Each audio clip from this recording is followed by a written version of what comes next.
Good afternoon, everyone. Welcome to this week's 2-Minute Warning feature interview, where we take a deeper dive into the energy transition that, of course, is occurring here throughout the region, but as well as globally, trying to get some insights and intelligence to help our stakeholders somewhat navigate the bumpy road ahead.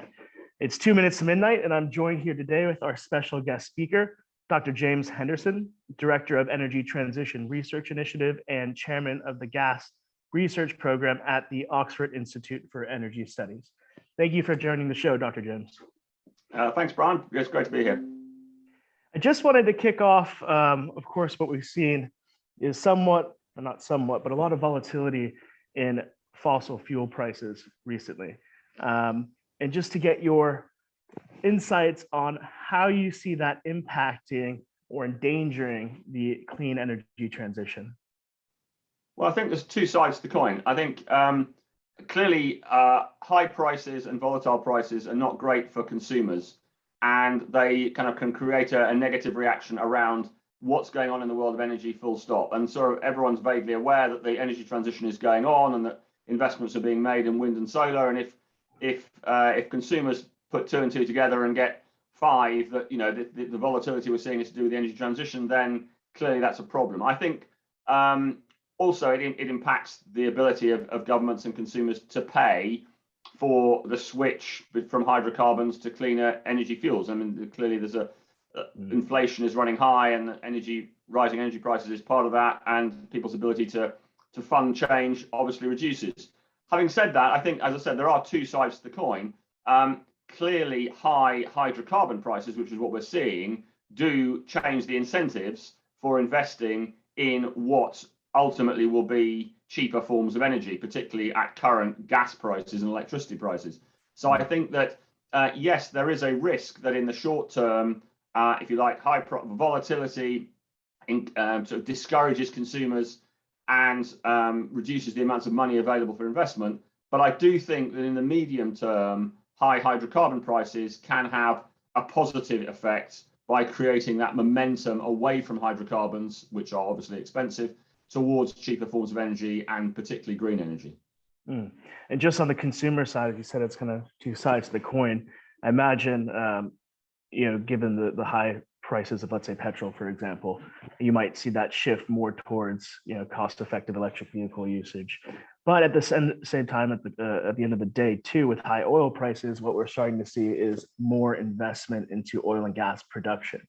Do you think that is going to have a negative impact on the energy transition, or do you think more oil and gas production will help supplement it while we're going throughout this transformation? I mean, I think the focus on production, I think, is an interesting one, because obviously if oil is available at a low-ish price, then it's consumers are incentivized to use it. However, I do think it comes down to more to the demand side. To come back to your point about electric cars, I mean, it's interesting. I actually own an electric car, and I think people who know me know that I'm quite happy to own an electric car right now, because oil prices are high and petrol prices are high. However, the purchase of that electric car was a significant investment and cost me more than a normal petrol or diesel car. So I think, again, my ongoing operating costs are lower, but my initial capital cost was higher. So I think, again, it comes back to those consumer choices. And I think the higher the hydrocarbon price, clearly the greater the incentive. I think in terms of investment in production, yes, that is something of a risk to the transition. But really, I think the focus needs to be on consumption and on the demand side. And I think the real questions that need to be asked as we go into the transition are not about whether people are investing more and more in production, but whether, if you like, the future costs of consumption are going to be providing the right incentives. And of course, I'm talking about things like a carbon price, which will create different incentives. So I don't think it's all about production. But of course, if people are investing more in hydrocarbons, then clearly there are more assets out there which have a long lifetime, which could impact government decisions, certainly, about the future of hydrocarbons. And just touching on, just want to get your perspectives on the region here, in the Middle East. You mentioned carbon price, which might be a little bit more out on the horizon. But of course, they're focusing, or the region is focusing on energy security. Do you see that there's current structure throughout the Middle East that is focusing on the demand side of consumption while they are pursuing that, let's say, more path of energy security in a sense? Well, I think for the Middle East, obviously, energy security is a double-edged sword. I mean, on the one side, on the one hand, there's domestic energy security, and I think that the focus on increasing use of renewables clearly plays to that. I think that therefore, I think there's an opportunity, if you like, for Middle Eastern countries, both domestically, but I mean, we'll come on to renewable gases. I think in terms of the export of green fuels as well. So I think there's a kind of, in terms of security, there's the security around the domestic energy economies in Gulf countries, but there's also the kind of the security of knowing that production of greener fuels can play a role in securing the future of countries that have obviously been reliant on hydrocarbon export revenues, and switching away from hydrocarbon export revenues and gradually diversifying to greener export revenues is clearly a positive as well. I think, you know, the concern, if you like, will be around the movements in the rest of the world to move away from hydrocarbons for energy security reasons. And obviously we're seeing that in Europe right now, where, you know, the plan on energy security and energy independence is around particularly moving away from gas, but also oil, because we're heavily reliant on Russia.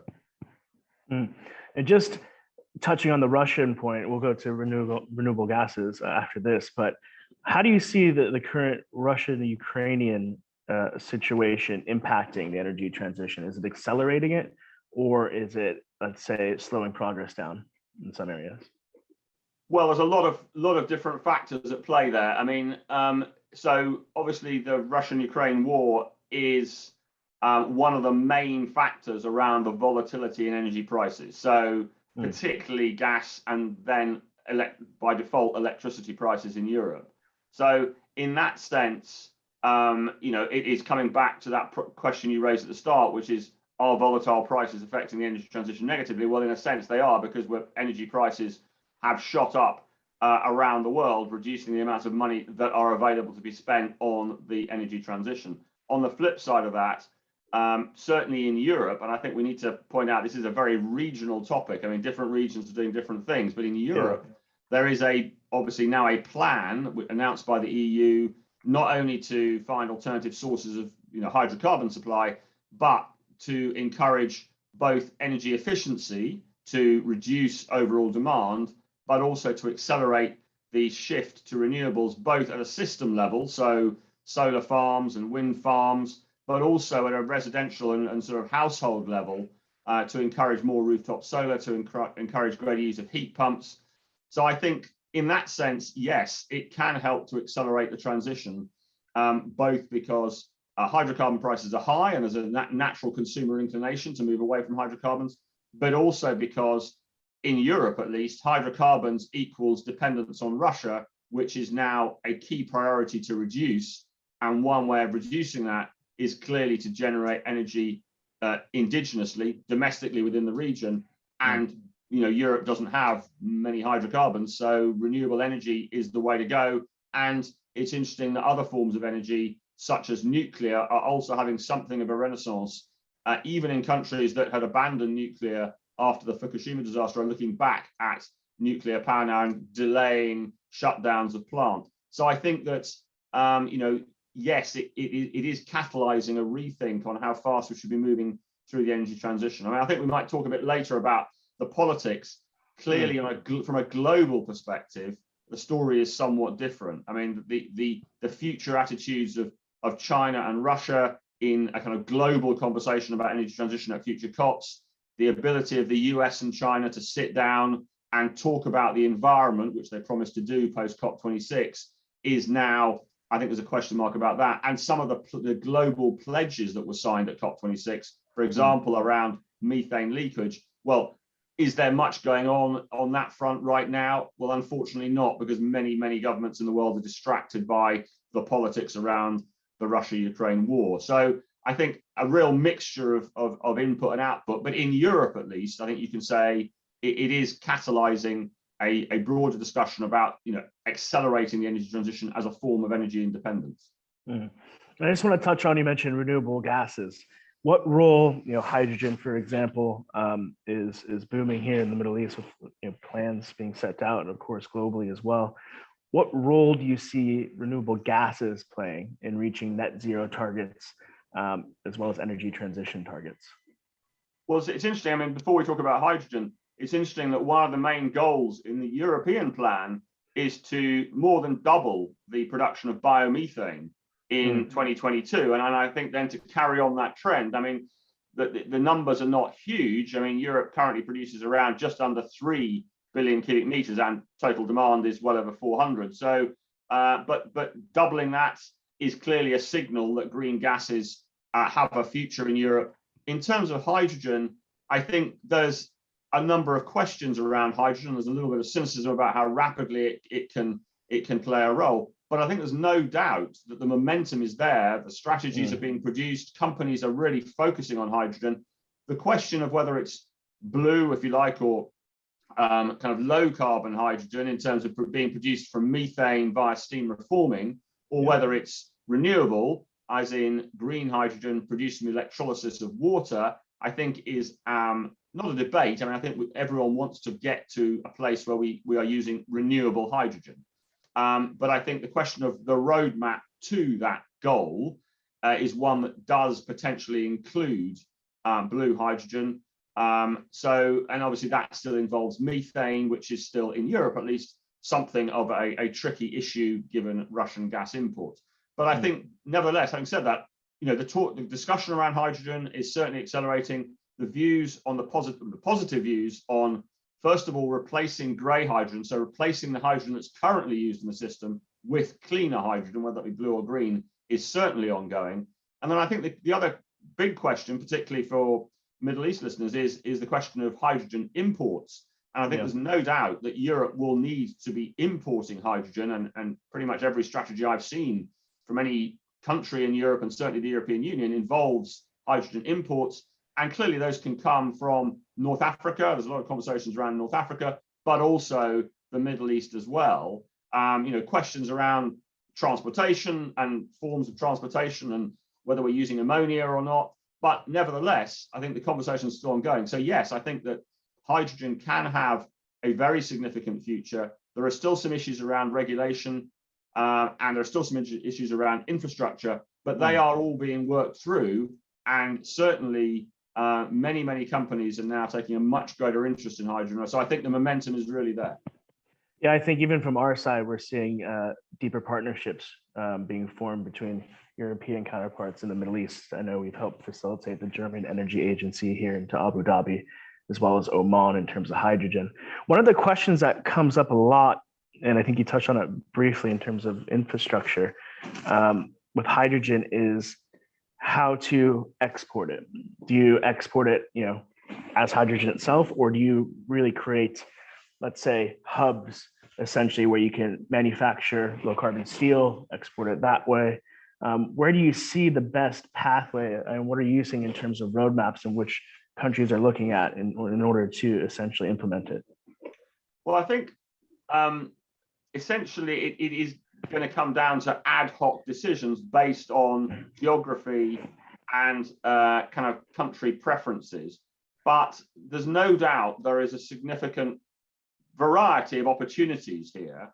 I think that obviously what's being explored at the moment is transportation via, I've mentioned ammonia, and other forms of liquefying hydrogen. And I know there's experimentation going on in the forms of shipping and the kind of the kind of energy content of the hydrogen as it is transported and then converted back into hydrogen. So I think we're in the middle of that kind of exploration, if you like. But clearly there's an opportunity.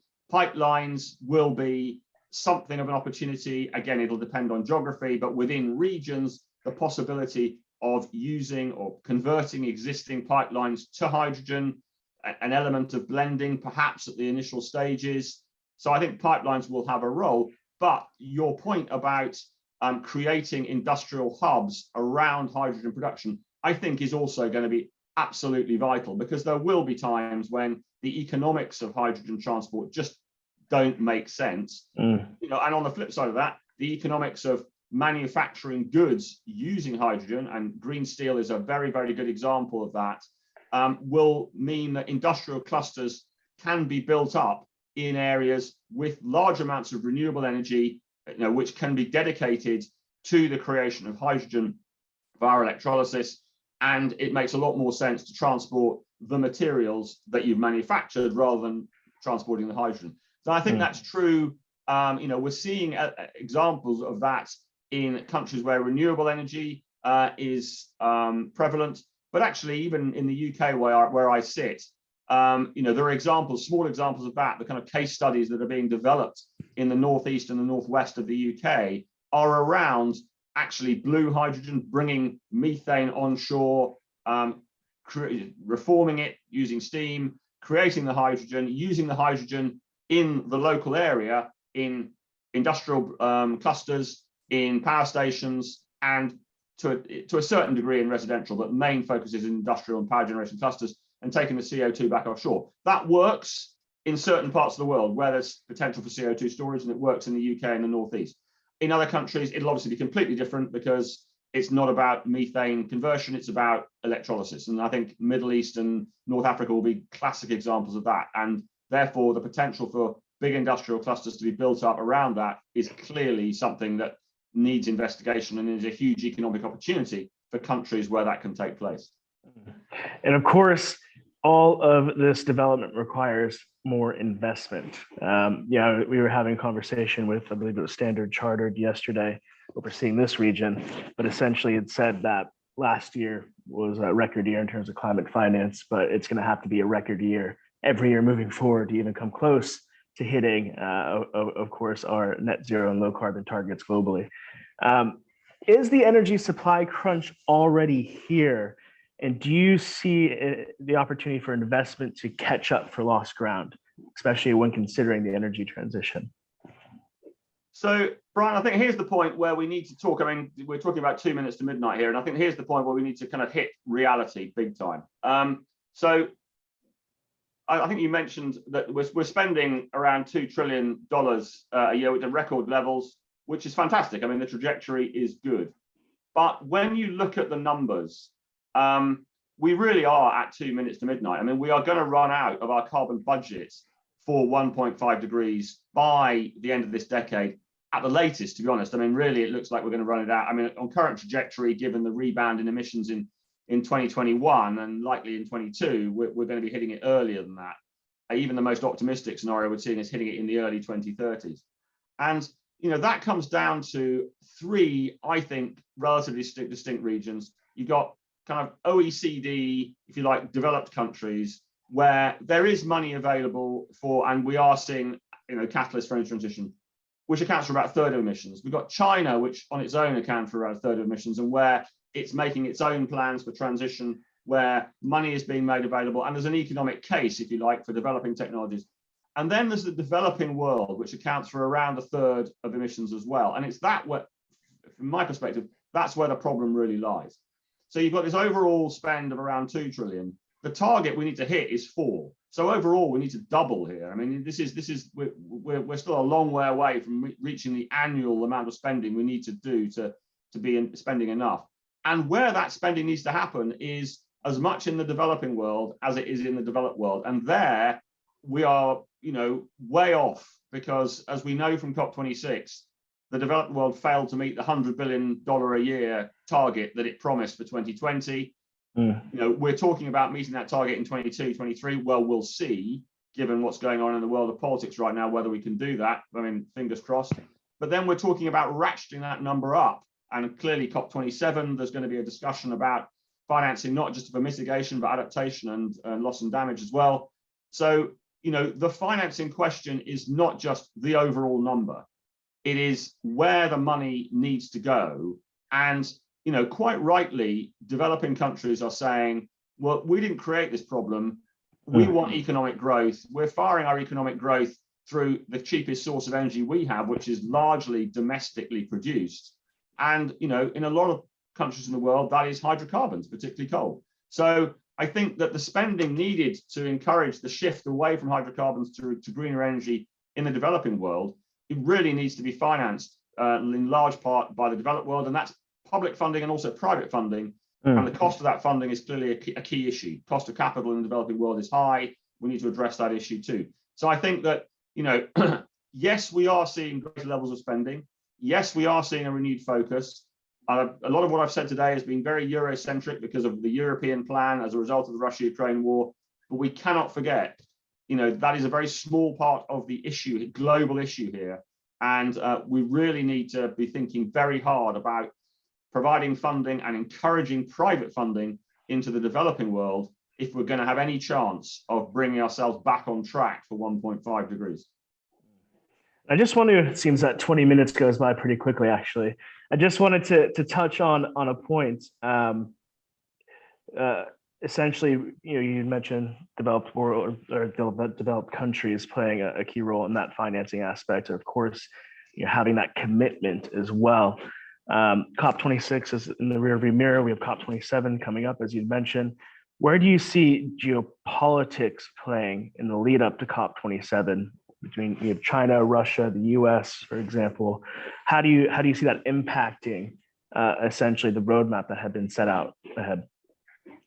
Well, unfortunately, it's difficult to see it having anything other than a negative impact. I mean, what we need is global cooperation on a wide-ranging number of energy transition issues, and they were highlighted at COP26 with the final kind of documents, obviously toning down the language around coal, toning down the language about energy subsidies, not disastrously, but clearly there was an element of politics going on there.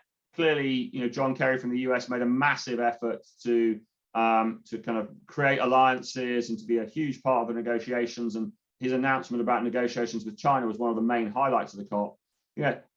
Things like that, and also many of the pledges that were signed, not just on global methane, but on removing coal from power generation, on zero emission vehicles. All these pledges were signed by many countries, but clearly not all. And, many of the big emitters like China, India, some instances developed countries like Australia and the US didn't sign some of the global pledges. And the work of 2022 was to really beef up those pledges, to get conversations going between China and the US, to get countries like Russia, which are hydrocarbon producers, really on board, because clearly one can't make these pledges and just ignore the impact on hydrocarbon producers. One has to get buy-in, cooperation, understanding about the impact on all countries, consumers and producers, on what the transition means and how it can be managed in a way that does not massively disadvantage any one set of players. Now, that just looks very difficult at a time when Europe as a major consumer is hugely concerned with its political relations with Russia, a major producer, where the US and the China, the two largest emitters in the world, are struggling over their attitudes towards the Russian invasion of Ukraine and are not really focused on environmental issues. And then, of course, the rest of the world is struggling with the topic we started with, which is volatile and high prices and how that can be addressed. So it's difficult to see how the politics going into COP27 is positive as we currently stand. I mean, fingers crossed things may improve over the next 6 months. But I think that, the role of the presidency, the Egyptian presidency, is going to be a tough one. They're going to really have to get people to focus on the agenda. We've seen the IPCC reports, the two IPCC reports coming out, really highlighting the fact that we have a major problem here. And their language was pretty black and white about it. They were very black and white about this, and highlighting the issue that it's the developing world where, one, the pain is being felt, and two, where the financing is needed. A very, very stark message. But even those messages were kind of lost in certainly in Europe, were lost in the fog of war. And if the war is continuing through the summer and into the autumn, then my fear is that we will lose some of the momentum. COP27 will happen, but really, will not have the focus of attention it needs, because this COP is a very important one to follow up on what were seen as the gains of COP26. 2022 was a major year for following up those gains. We'll see whether that can actually happen, but unfortunately, it doesn't look very likely. Well, Unfortunately, we have to wrap up right there, but thank you very much, Dr. James Henderson from the Oxford Institute for Energy Studies. For those listening to the podcast, please feel free to follow him on social media for updates. Of course, and more insights. We'll also be publishing this featured interview on our social media on Twitter and throughout our networks. But thank you very much, James, for joining us today, and we appreciate your time. And we hope to welcome you back again on the series at a later date. Thanks very much, Brian. It was an absolute pleasure.